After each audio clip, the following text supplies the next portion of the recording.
Près de 40% des Français prennent dès maintenant des vacances. C'est bien, mais ça n'est pas encore suffisant.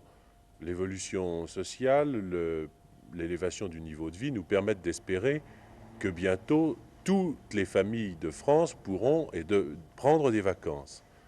L'objectif des responsables du tourisme doit donc être le tourisme pour tous.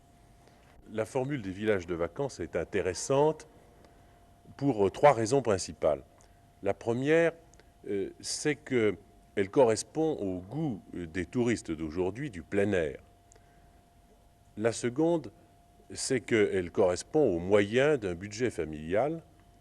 Et la troisième, c'est qu'elle combine d'une façon que je trouve excellente la liberté de chacune des familles qui habitent son bungalow, son logement individuel, et la mise en commun d'un certain nombre de moyens qui ne font qu'augmenter cette liberté en augmentant aussi le confort des vacanciers. Je veux dire la garderie pour les tout-petits-enfants, les jeux organisés pour les enfants de 5 à 12 ans, bref, tout ce qui peut faire que les vacances soient aussi des vacances pour les mères de famille.